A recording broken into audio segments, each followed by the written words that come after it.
we'll use a little visualization. Obviously I can't get full 4x8 sheets in here, so we'll kind of pretend and assume that this one right here is going to be a full 4x8 or 4x12, you know, whatever you might have.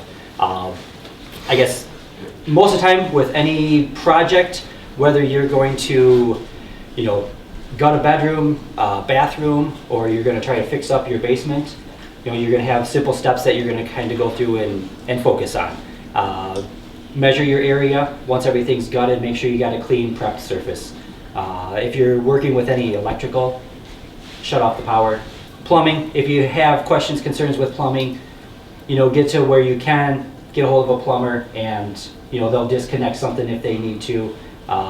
Shut off lines, that way you're not, you know, flooding out, you know, bathroom or basement or anything of that sort. So, you know, use your, I guess, contractors accordingly, you know, to your best of your ability. But I guess initially when you are, you know, got a room empty, you're going to start sheetrocking.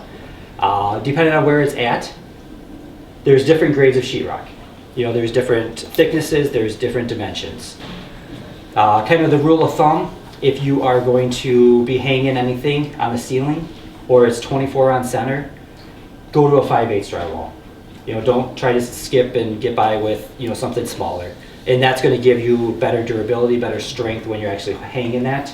It's going to have less sag, and that's why you want to jump up to that 5/8.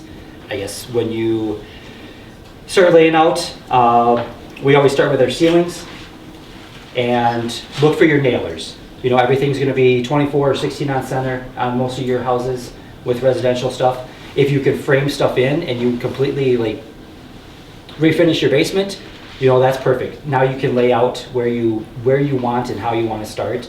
You can make sure you have proper nailers up in your ceiling. That way your edges have something to go against. I guess we always start with our ceilings. With that, if you have a friend or a bunch of friends and they can help and hold stuff up, perfect. That's easy. I'm sure everybody has a friend that you've done a favor for, so they can come, you know, give you a favor too. If not, most places that sell drywall will actually be able to rent out a lift. And I guess I checked with Do It Best here in town. They've got two different size lifts. They've got like a more of a residential, and then they have more of a commercial. A 24-hour period, it was like 35 and then 45 for the two. Check with Menards. You know, they're another place that you can get it. They were broke down is like $12 for the first 4 hours and then $1.50 for everything after that. So a 24-hour period, they were at like $42. So everybody's real close, you know, as far as that goes. If you're doing a lot of ceilings or even your upper sheets, they're very helpful. You know, you can get 12-foot sheets out there a lot easier. The less seams you have, the easier it is once you get into actually mudding and taping. So just keep that in mind. You know, if you can get by with a 12-footer, go for it, you know, and span your whole width. Makes it a lot easier on the finishing side of everything. So start with your ceilings, get everything secured, do your upper sheet, and then your bottom sheet, you know, if you're gonna finish out a room. Like I said before, if you got a moisture area, they have a moisture board. It's usually a green board. Make sure you get that. For a small bathroom, you know, don't look and say, okay, I'm gonna save, you know, $12. Get the stuff that you should. You know, it's gonna be worthwhile in the long run. That's why they make it. It's gonna be more resistant to the moisture that's gonna come through. So some of the tools, 48-inch square, you know, that is pretty standard. I guess some of the quick stuff, if you have nothing at home and you're planning on doing, you know, a quick little project, this is one, very helpful. Your little jab saw. It's going to help you cut through, make penetrations. Simple, standard utility knife. You don't have to, but it comes in handy. Quick little rasp, and that's going to smooth your edges. That way if you butt up or if you have stuff sticking over, you know, it's going to take that off nice and easy, quick and simple. What's that? What's that called? It's just a hand rasp. You can get a pail. A quick, simple, either 4 or 6-inch knife works really well, especially for doing a lot of little stuff at your house. Once you get into larger spans, jump up, get into your 11, 14 inch different knives there, and that's going to help feather that stuff out further, once you get to your seams. You can get a corner. This is for an inside corner. Just helps create that nice, easy, smooth bead. Once you get real good, you'll probably not use this anymore, and you'll just go with your standard knife once you start getting everything in there. Sanding, quick little sanding block. They have different grits of all of these. Look for lightweight, all-purpose, pre-mixed. Once you do get this, it says pre-mixed, but you're gonna stir it. You're not just gonna open it up and go to town. Stir it up, make sure it's got a good consistency. When you do grab the joint compound and you don't use all of it, and you plan on using it again in the future, or the near future, I should say, put like a plastic bag in there and a little bit of water on it. It's gonna help keep that top nice and smooth, and also clean out your edges. That's gonna help keep that dried stuff from falling in, and that's what creates a mess the next time you do it. You can also get a powder compound, so you can get 5 minutes up to 120 minutes. They kind of have a 5, 20, 45, so there's different increments there, and that's about kind of the rated time of when it's going to set up on you. So if you are doing a quick little project and you want a 20-minute or a 45-minute, perfect. The benefit of having the bag is you can do multiple little projects and not have to throw this out because it sat for 6 months, and once you went to use it, it's garbage. Your bag, as long as you keep it in a cool, dry place, it's going to be good for you every time. Most of the time with a small patch, you might only need a cup, 2 cups of the actual joint compound, and that's all you're really going to use. Once you get into actually finishing off a room, go with something bigger. It's going to save you time. Go with an actual tub of the joint compound. There's different types of tapes. We got a paper tape and then a fiberglass mesh. For most people at home, you're probably going to go with your paper tape. You kind of roll it out. You can tear it, simple, easy like that when you're applying on the wall. It already comes creased, so that's kind of a benefit when you're going through. It's already got a crease on it, so now for any of your inside corners, it's already got that. You don't have to struggle, trying to make it even. So your paper tape is kind of the ideal scenario there. What would the other one be used for? The fiberglass, depending on the contractors, most of the time with the fiberglass, this is going to be applied when you are going to do like a plaster finish. You can use this on here, it's not a problem. I have a tendency to use this because it's the first one that I'll find in the basement, and that's what I just run and grab and use. With this, you'll notice 2-3 coats in that you'll finally start to get rid of like the visual aspect of it. Here, once you get like 1 good coat on, it starts to disappear on you. So just as far as a homeowner, a do-it-yourselfer, it's going to be easier with the visual aspect of this. It's not expensive to try to do little patches yourself at home. If you're taping, mudding your stuff, invest in a decent tool if you're planning on doing quite a bit. If you're looking at refinishing your basement and then you're going to move on to, do your bathroom and stuff like that, invest in a little bit better tools. So we've got our 4x8 sheet. We just got everything down to the basement and we're ready to put everything, get our first sheet ready to go and start hanging. When you lay out, hopefully, everything is laid out decent and you're 16 on center throughout, or 24 on center throughout. This will actually help you as far as a quick layout. Yep. When you say 16 or 24 on center, that's the distance between the joists, or what is that? Yeah, that's going to be the distance between your joists. So either, if you're hanging on the ceiling, your floor joist above you, the wall, your studs are going to be, usually 16. I guess instead of going through and pulling your tape measure and measuring out every 16, I'll try to, instead of going like that and then coming back through, this actually has 16 inches on it for you. So if you go from the edge to the edge over here, you already have it. Most of the time when I do something, so I know exactly where all my studs are, you know, I'm 16 on over here. Just draw your line, move it over, you got your 16, draw your line, and then go. You know, continue on. You know, every sheet you can do that. It's gonna help save you time. It's all gonna get covered anyway. Use a pencil, don't use a pen. That way it doesn't bleed through on you. But now I know exactly where my studs are gonna be laid. That way when I put it up, I can follow that straight line and screw everything in a pattern. When you're fastening, you know, on your edges, usually within about 2 inches of your edge, is going to be your end screws. And then through the field, you're going to be between 8 and 12 inches. If you are working by yourself, one thing that you can do to help save a little time, once you do have it up, you already know where your studs are going to be. You can actually preset some of these on your edges. Now once you lift that and put it into place, you know, you shove it up, you're holding with a hand, you got your screw gun and you got your head holding the other one. You got no hands, so now you already have screws started for you. So once you get those started, you can jump to the other side of it, and now kind of gives you an extra hand before you get it up there. And just quick, simple, easy little things like that to help prep it. Same way when you're hanging it on, you know, your wall. You know, if this is the bottom of my sheet, I can stick screws in here, like that.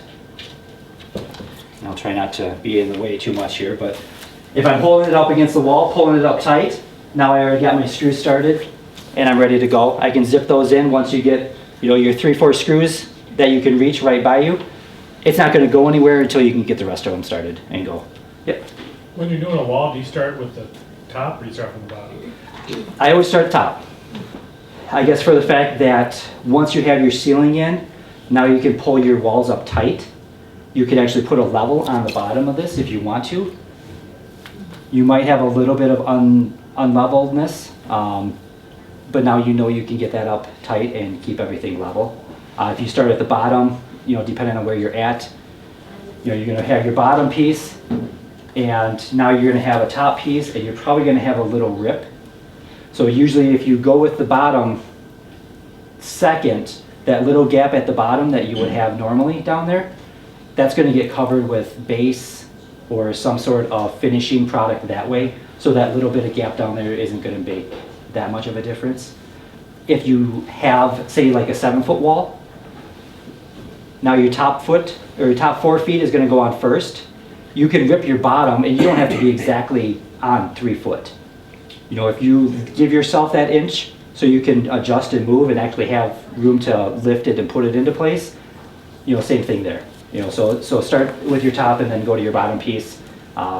If you have uneven floors, you know, you can make that cut at the bottom. It's going to be easier as far as that goes. You can never assume though, and especially remodels that in older homes, that the walls are square. Then if it's a basement, you're from sealing the floor is going to change too, possibly. Yep. And the same thing with studs. You can't assume in an older home, even if you're studying reframing the walls, hopefully you can, of course you're going to do everything 16 inch on center, but there's going to be times you can't. Yep. And the point is measure, measure, measure, know where those studs are. Yeah, everything's going to be off that, you know, as far as your layouts go. You know, this is just kind of our general rule of thumbs. If you're able to actually lay stuff out, you might have to pull your tape measure. You know, if you've got a 14 and then a 13 and then a 12 and now you go 18 inch, you're not going to pull all those studs out and reframe them to make them on center. You may have to measure out, write down what they are, and then come back through and mark this one, you know, at 12. And then the next one is 14 inches from that, and then the next one. But if you have these on here, now once you put that up, you know where your studs are, and now you don't have to guess. You know, you don't have to think about where that is. So it's just try to make things easier when you're actually fastening your drywall Um, help keep things moving a little quicker that way. You'll start with your ceiling, you use your upper sheet, use your bottom sheet. You don't have to make things absolutely perfect as far as all of your seams go. You know, make sure horizontals are going to be, you know, perfect. That way, when you do lay out and you stagger, you know, you got your upper, you know, you come out your 12 feet. Your bottom one, you're going to start and maybe either go 8 feet out, and now you have a staggered line. That way, you don't have one full line all the way from top to bottom. So that's kind of the only other thing. Yeah. When you have a corner, you need to hit a stud. That's where one of your corners is probably going to have a stud there already. If you can prep, you can put blocking in.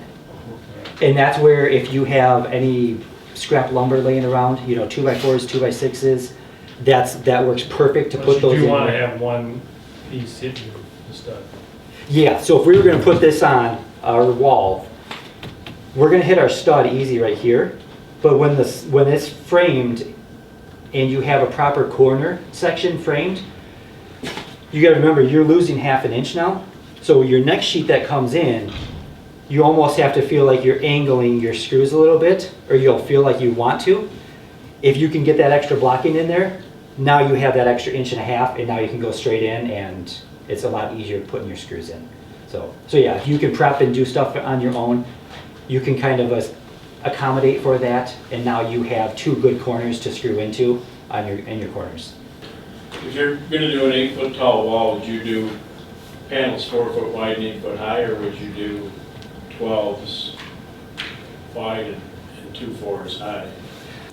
Yeah, paneling, it's going to be, you know, standard, you know, 4x8. You're going to put it up every 4 feet. You're going to move on to your next panel. And that's just going to be more of your design and your print on that. With sheetrock, do your 4x8. Don't turn it sideways and hang it. You can if you really want to, but now you have a top to bottom seam that you have to fill. The other thing with that is, Sorry, so you're gonna do 4 wide and 8 high? if you were doing paneling. Okay, Drywall, sheetrock, I'm going to go 8 wide. okay, Yep, and then I'm going to have 2 pieces. okay. And the biggest thing there, especially if you're going to, if you're going to do all your sheetrock and then have somebody come finish it, the biggest part of finishing it is not having to reach your 8 foot high if you don't have stilts, and then bending down and kneeling to finish your bottom. So if you don't have to do that consistently, your main seam is going to be 4 foot right here. You know, perfect walking, you know, perfect finishing as far as that goes. So it's going to be easier on that side of things. Yeah, those are very helpful, especially if you're using a gun. You know, any type of drill, the screw setters, it's going to get you in there properly. You can adjust the depth of it. Once you get done with everything, you're finishing, you're done, you're taping, you're mudding. The next thing that happens, the kids come home and they put a hole in the wall. Now you got to patch it, right? I've got a couple different ways of patching. If you got a small patch, you know, maybe kind of that 1.5 inches, 2 inch or smaller, those are going to be pretty straightforward. You can actually get a simple, quick little drywall patch kit at most hardware stores. $8 to $15, you know, depending upon what you needed. If that's all you're going to do and that's all you need, go that route. It's going to give you your mesh. It's going to give you a backer. It's going to give you the mud that you need in there, and usually a little 1-inch knife that might come with it. You know, for something small, simple. You know, if you don't have to go out and buy all the extra tools, you just buy the one little quick patch kit, and you're good to go. Pull this off here quick as well. The other ones, you know, when you have a little bit bigger hole,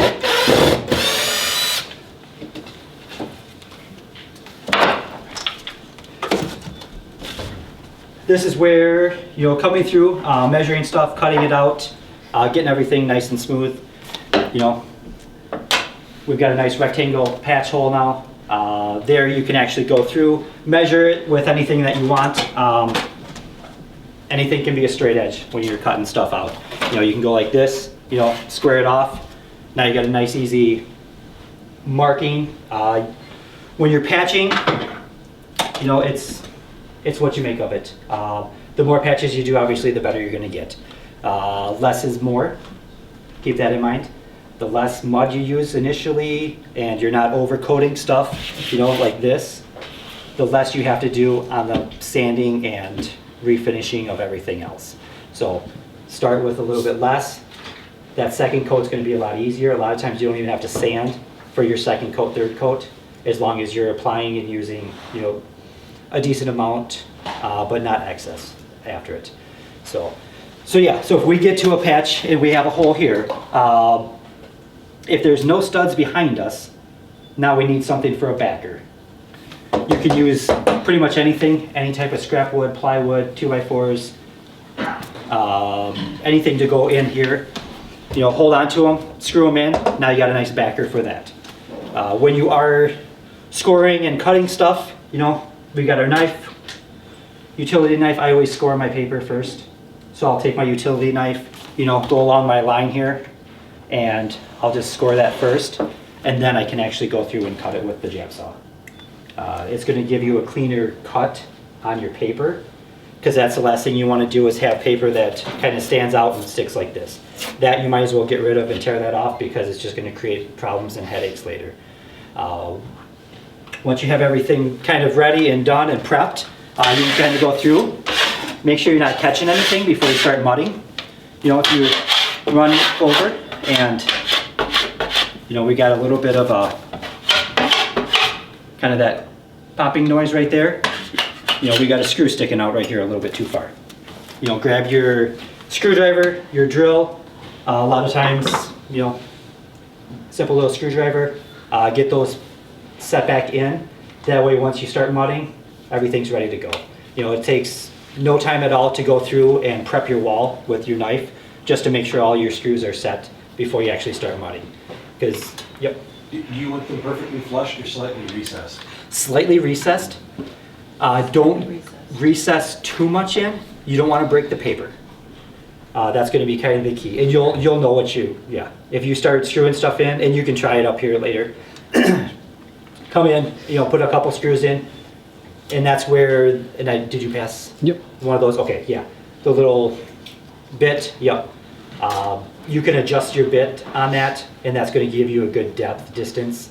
That way when you're going straight in, there's not much else to think about, you know. You just get them set in a little bit. But yeah, you don't wanna break your paper. Once you start breaking your paper, now you're just creating, you know, I guess more work later on for yourself.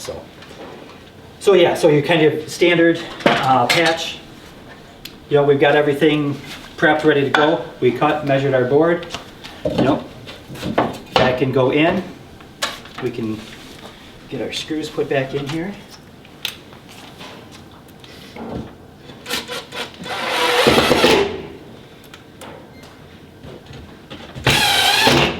Yeah, and something here, I guess this is demo, so most of the time I would do one on the top and bottom, you know, within 2 inches of the edges.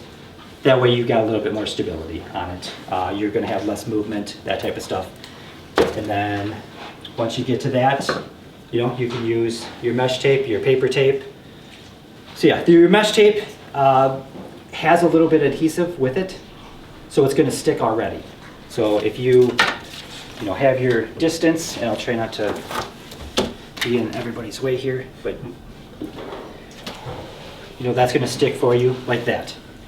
The other one is going to be your paper tape. You know, your paper tape, same thing. You know, we can grab it, I guess, good working area here. Tear that off. You know, I guess I'd want to be a little bit wider on this. But with your tape, what you need to do initially is go through and actually apply some joint compound to your seam and up front first. So you just kind of go through, wipe it in. And once you start playing with it, once you get good with your mudding knives, a lot of times what you're gonna do is actually, apply it and you're gonna go almost sideways with it instead of just scooping and going that way when you're applying something right away initially. When you're finishing, now you're gonna have more of that smooth area. But that's gonna help get stuff in the cracks and kind of push that in. It gives you a little bit better pressure. So we want to put a light coat of mud on that first. Then we can actually set the tape and then come back with another light coat over top of it.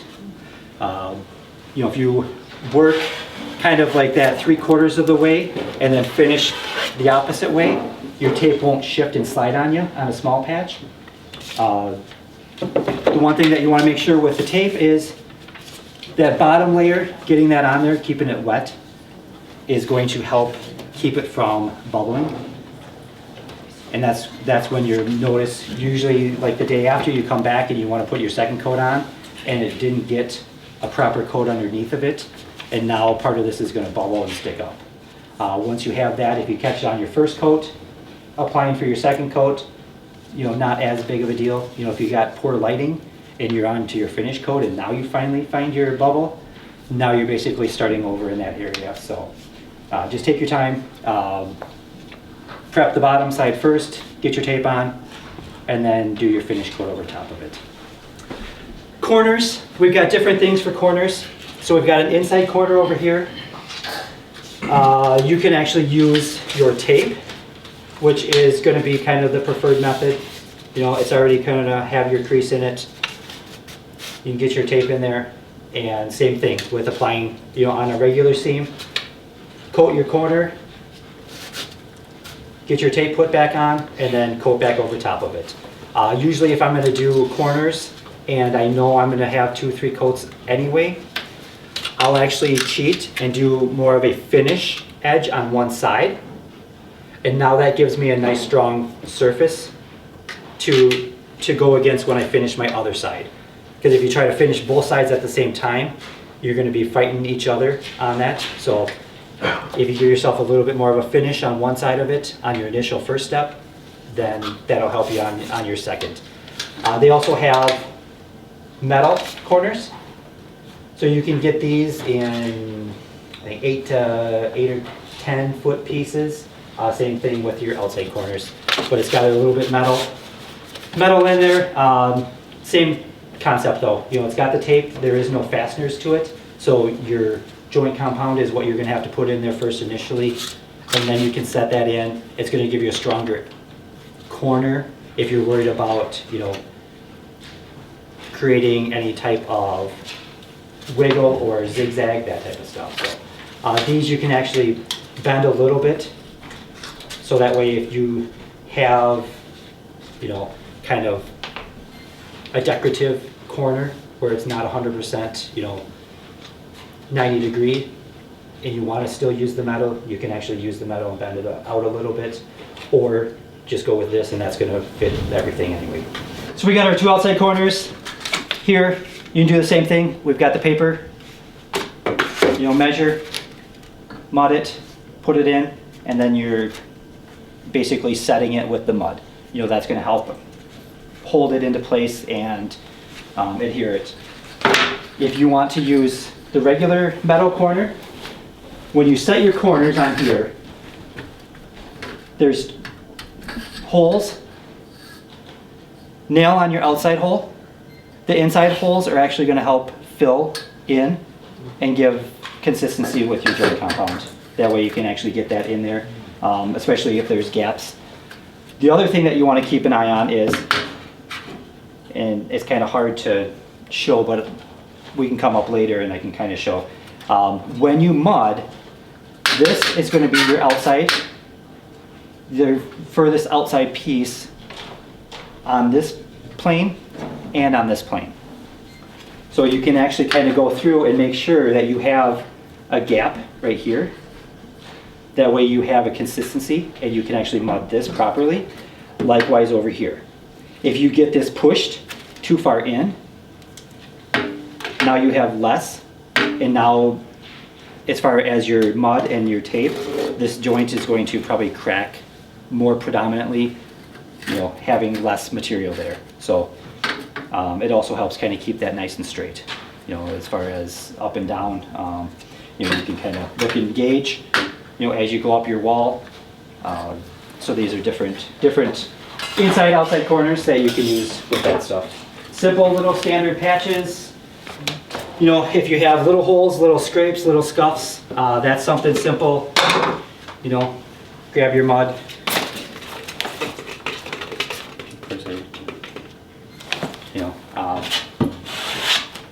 Simple, quick, easy, as far as that goes. Remember, less is more. If you got little scrapes, little scratches, that's a quick solution there. Let that dry. Depending on what you have, you're probably good to go with maybe one extra coat, quick light sanding, and you're ready to paint and move on. When you're mudding, you said you might need more than one coat, so do you have to let it dry all the? Yes, yep, and that's where, like your joint compounds like this, ideally, it's gonna be kind of that 12 to 24 hour time frame as far as letting it cure. If you have something small and you're not using a lot, you can get by with a quicker dry time. If you have the powder where you're going to pre-mix it, that's going to set up in a quicker time frame. So if you had a 45-minute powder, you mix that, you've got about 45 minutes before it's setting on you. You can get your 2-3 coats in a day easily with that. If you're in a real-time crunch, with the powder, a chemical reaction helps bond it. If you use hot water, it's actually going to create that chemical reaction faster. So your 45-minute might actually set up in 25 to 30. So it's going to be much quicker there. If you need to, you can use like a blow dryer and kind of, slowly get that. It just depends on how much you actually have. If you've got big corners, those are going to take more time to dry all the way through and properly set. Working on it the next day, not a problem. Your outside surface is going to be where you want to be for sanding, doing a quick coat, and get ready for the next day. So the humidity makes a big difference in your house too. So like a lot of times, even if you don't normally run air conditioning, if it's during the summer or something you're doing the project, that will help it dry faster, just keeping that humidity down as much as you can. One other quick point about cutting anything metal, if you're using metal corners and stuff, just the tin snips works really well for that stuff. Yep. So any kind of tin snips. Yep, any snips work good. The other patch that we have is kind of the fun one, and we call it the California patch. If we have a hole here, and let's say we've got 1/2-inch drywall, and all we have is 5/8 down in the basement. If there's nothing behind it that's going to restrict it, we can use our 5/8 on this 1/2-inch. What we're going to do is basically cut about an inch and a half off the back side, remove the gypsum, and use the front as our actual tape and patch. And now we can actually set that in however we want to. So we can use this piece right here. I'll try to cut through here real quick.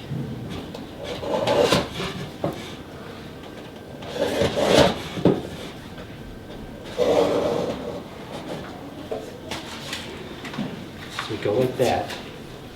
We actually peel these off.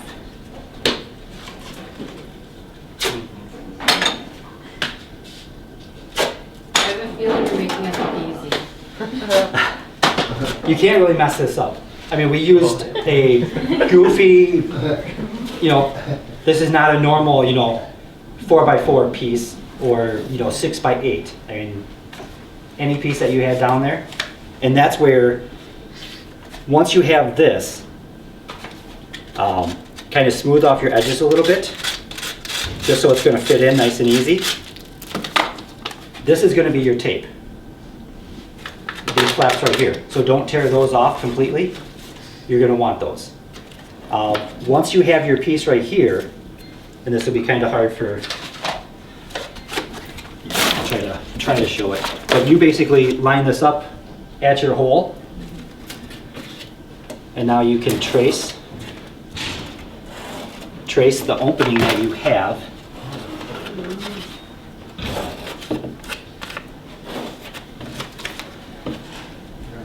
Cut that out, and this is going to insert perfectly in there. Once you do cut that out, same thing. This has a little bit unique application where you'll want to put a little bit of mud on there. Dry fit it first, make sure everything fits in there. Put a little bit of mud around the outside of it. You can put a little bit on here as well, and then insert it in, and now finish your edges. So now if you have like a finished wall and you're patching it and it has that texture on it, do you Yep. have to sand that off first? If you have a real thin sand texture, you can try and get some of that sanded off. And that's where, if you're gonna put a patch here, try to get a little bit of that. And that's just when you're gonna mud and tape. It's gonna help a little bit there. When you sand between your coats, between your first coat, second coat, there's a couple different techniques you can use there. You can use this, sand your joint compound out. The other thing you can do is actually a wet sand. So with a wet sand, you can get a sponge. The perfect sponges are usually for like grout. So if you go to the tile section in the hardware store and you get those nice little sponges there, dampen it a little bit and you can actually do a wet sand with it. It's going to help pull and keep that sand texture on here nicer, and then you don't have all of the goofy bumps when you're trying to mud over top of it. It also helps keep dust down. So that's another little thing that you can do. Just a little trick as far as small patches. If you have a larger patch, I guess once you go and you do your second coat, third coat, once you sand those, now you can actually work it a little bit better. This has a little bit of resistance, so you're not going to sand off everything, but it's going to help keep those ripples down, and it'll help with that. Yeah, and if you have similar sand texture in your house, and you ever do a remodel project, save a little piece of this for a patch in the future, and now you have it, and now you're just going to basically do your seams. Once you get into finishing it, and that's where, you've got a sand texture. You can get a bag of sand that you basically mix in with your paint, and that's going to be, if you have something small, you can do that. You can actually buy a gallon jug of paint with the sand texture in it. Mix it properly. This has a tendency to settle, so that way once you mix everything, you get a nice easy consistency. The other is like a spray-on texture. With the sand, keep an eye on the sand. Some have real fine grit.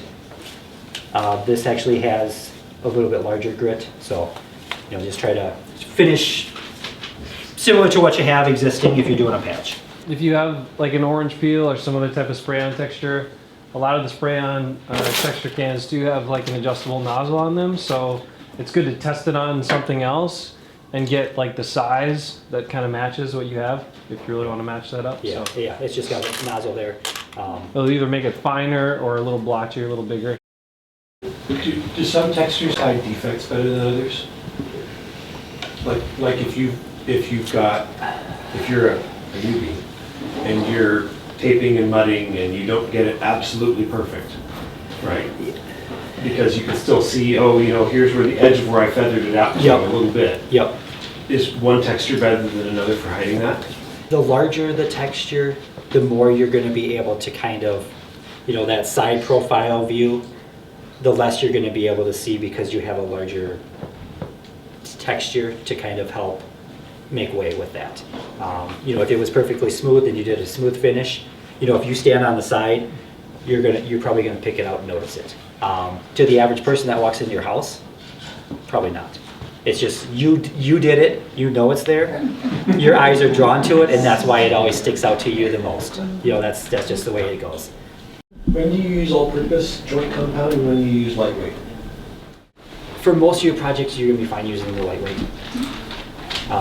If you are, I guess if you're gonna use more of a heavy duty, more of a commercial grade, you have something that you're going to want more strength, more durability. Now you can maybe use that on your second, your third coat and kind of feather and span that out. But now you're buying, multiple, joint compound for the same project. So you always start with the lightweight and then you go to the all-purpose if you have a more durable, like an outside corner or something? I'll use the lightweight on everything. Okay. You add any water, even with lightweight, a little bit to it before you mud? I usually do. Yeah, thank you. And that's where, if you get this, if you're using a large portion of it, I'll add a little bit of water in as you're mixing it. It helps thin it out a little bit. Same way with like your bigger bucket. I've actually got a larger mixer that goes onto like a power drill, and you can actually mix the whole bucket like that. Add a little bit of water into it, and you get a little bit easier, better consistency, thins it out a little bit, and as far as filling your gaps, your seams, your cracks, it kind of helps a little bit that way. So I had water damage in my ceiling, and water came in between two pieces of drywall and discolored the entire width of the ceiling. It's yellow-orange color, about 2 inches wide. Can I sand it and repaint it, or do I need to cut to the other outside joist and replace it? when you have staining, and this will go for anywhere, whether it's water damage that came through and stained, if you have a bathroom that has poor ventilation and you've got discoloration on your ceiling, that's going to bleed back through again over time. So even if there is no more water problem coming from above, right? and well, it got onto it's into your surface material. So once it's here, it's just a matter of time. You can continuously paint it, and cosmetically it's going to go away. Ultimately, there's always a good, better, best. The good, sand it, paint it, be happy, be done with it that way. But just know that you're going to have to continuously repaint it. Same way with your bathroom ceilings, walls in the bathroom, if there's any mildew that starts to build up in there. The best, cut it out, patch it, get rid of the staining. Same way, with, like kind of segues into your bathrooms. If you have mildew, turns into mold in your bathrooms, same thing, good, better, best. Yeah, you can use your Kills primer, you can bleach it out. It's going to be there. Mold needs 3 different sources. It needs a food source, which is your paper. It needs temperature and then relative humidity. You're always going to have relative humidity in your bathrooms. You got your shower. There's always going to be steam there, and heat is pretty much always going to be there as well. So that's always going to come back. So cut that out. If you have large scale, in your bathroom, get a hold of a professional. Have them come in. At least cut it out and gut it for you, and that way they can dispose of it. And I, not trying to get off onto a mold segue, but handle it properly. Yeah. Nail pops, how do you repair those? Nail pops. If you have nail pops, pull them out. There's a reason that it popped. Whether something shifted with your joist, your sheetrock, that type of thing. You tap those back in, they're probably going to end up coming again. If you could pull those out and then put a screw back in through it, as long as your drywall is good, that's going to help hold that in there. If you have issues with your 1 5/8" regular screw, and you don't have enough in that stud to actually grip and bite into, use a 2.5-inch screw or a 3-inch screw. Now you can go deeper into that and it's gonna help hold and keep that in there secured. So there's joint compound over it, and then. Yep, and then, yep, you finish that off, yep. Basically, just a quick couple coats of joint compound, sand them. That's even a perfect one for like a wet sand, you know, where it's a small area. You just wet sand that, you know, less dust, debris, you know, for small little areas like that. So that works perfect there. Are the nail pops just a cosmetic thing, or are they potential problems? If you have a lot of nail pops and they're in a I have similar one- pattern. I have one on a brand new wall.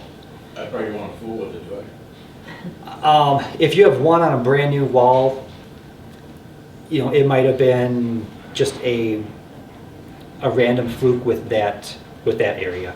If you have, you know, like more of a pattern, or you start developing more, now there might be something else going on, and that's where you would want to maybe investigate a little bit further, more in depth. You know, if you've got one, you know, you take your utility knife, just kind of score that out a little bit, get that thing popped out, put a screw back in there, and you can patch that back up. You know, your surface area is going to be, you know, the size of a quarter. You know, by the time you actually cut that and put the screw back in there. If nobody else has a question, I have a 70-year-old house, uninsulated basement wall. If I want to drywall the exterior wall inside the house, do I need to put anything between my concrete and my drywall? If you're finishing it off and you want to insulate and try to make those walls warmer, yes, use a rigid foam. If you want to skip the step and you're not worried about it, make sure you're not uptight. Give yourself a little bit of room, like more of an air, kind of an air gap almost, per se, and some breathing room on the backside. Minimum 3/8 of an inch between your concrete and your material, and that's going to give enough of a gap for any moisture of a capillary break. So like furring strips and then drywall attached to that? Is that what you're talking about? If you wanted to do it that way, I guess usually if we're going to finish out a basement, we'll actually frame up and stud out a whole wall. You know, where we got green treat on the ground, we can actually bring that in and offset it a little bit so you have that gap on the backside. The other thing you want to make sure is your basement dry to begin with? You know, do you have water issues? Do you have moisture coming in anywhere? Look for any potential like small cracks, especially at window areas and openings. You know, if you've got small cracks already starting to develop, you're going to hide all those now. Over time, those probably will continue to get bigger. Those are going to be the first source where water is going to get in when you have heavy rains. You can get those patched, taken care of. If you already have a sump pump, possibly, or a drain tile with a sump pump, now you're going to be a little bit more relieved if you do finish that off. Once the water gets in, it has a place to travel and go to.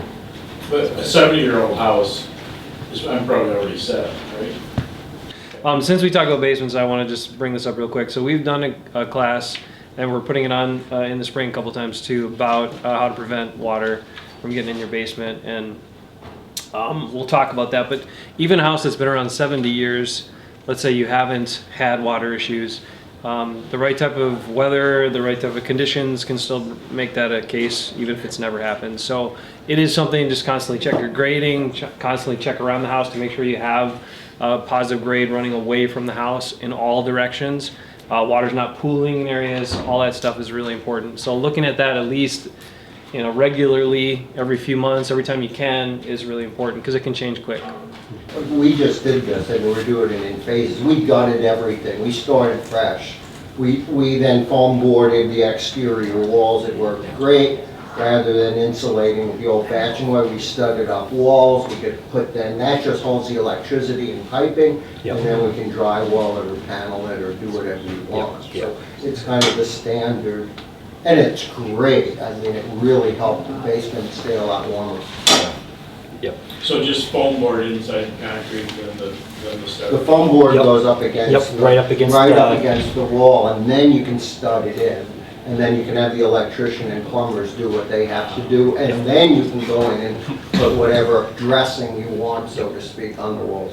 Yeah. Okay. Yeah. So yeah, if you use the foam board, you know, that's gonna all depend on your preference, 1 inch, 2 inch, 3 inches. You know, use your 2 inch or 3 inch, put that up there, you know, tape your seams, and then put your studded wall in. You know, don't try to put your stud wall in and then rip, you know, 14-inch pieces and then put those in, because the back of your studs are exposed to the wall anyway. Right. You know, you want to keep that. The other thing it does is it gives you a consistent thermal barrier in the basement. Exactly. And that's going to be the big key. If you're going to go to all the hassle and trouble, I mean, you'll do it once the right way and move on that way. All right.